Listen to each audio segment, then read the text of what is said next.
Hi my lovely Leos, this is your collective reading for this week.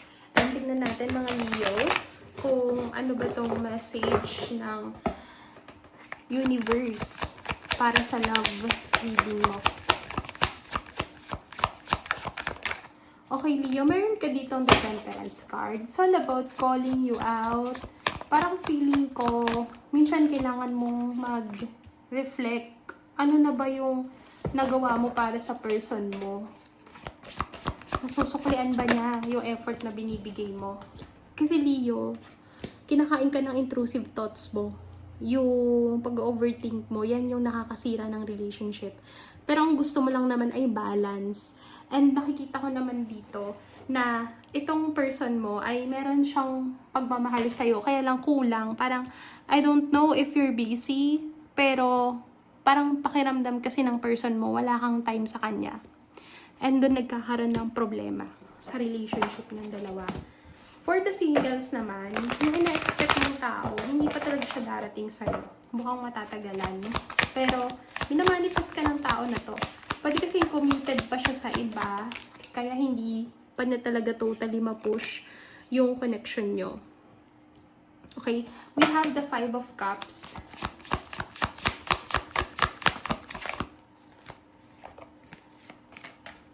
Seven of Cups, and we have the World card. So, ang sinasabi dito, Leo, minamanifest ka ng tao na to, kaya lang, parang feeling niya, ang hirap mong abutin, or baka untouchable yung feelings mo, like, nag-spend siya ng time alone to think about the relationship, kung paano siya mag-move forward.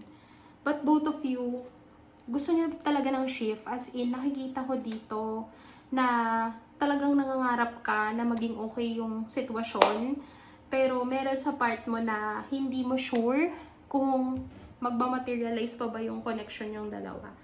Kasi meron siyang feeling na pwedeng iba na yung nakakausap mo or meron ka ng ibang pinaglalaanan ng time. Yun yung fear ng person mo. Assurance ang gusto niya sa'yo. Leo. Makita yung mangyayari sa inyo in the next few weeks, Leo. Sun, Moon, Rising, Venus. We have the 3 of Swords. Okay, revelation, parang confrontation. Ay, nakikita ko dito yung energy na mabigat. Kasi, it's either piliin mo ko o siya. Parang ganon. Bibigyan ka ng ultimatum ng person mo. Whether you need to be honest, what you truly want in your relationship, or talagang hayaan mo na lang siya. Kasi may Empress card dito. Parang, it's all about your decision, whether you wanted to push the connection or not at all. Or gi-give up mo siya. So, it's your decision, Leo. Paano mo i-handle tong connection na to nang hindi mo kina-compromise yung happiness mo or freedom mo. Kasi I know how much you wanted your freedom. Nakikita ko dito sa cards na o kapag binigay ko sa kanya yung oras ko, baka mamaya wala na akong time para sa sarili ko. I just see here, Leo, with the Empress card, you really manifesting this connection. Alam ko, nararamdaman ng person mo kung gaano mo ka gustong mag-improve yung sitwasyon yung dalawa. Pero sinasabi dito na nasa sa'yo pa rin yung decision kung gugustuhin mo siya. Basta ang nakikita ko dito, parang hindi kayo nag-meet in both ends. Meron ka ring energies na almost same sa Aries. Pwedeng you might be dealing with an Aries. But I see here the Taurus. This is the Pentacles. Meron tayong Taurus energy dito. Very strong ang Libra. So, yan yung mga kadiliwid mo, Leo. And sinasabi dito, yung revelation na yan, kailangan mong ihanda yung sarili mo. Kasi it will test you.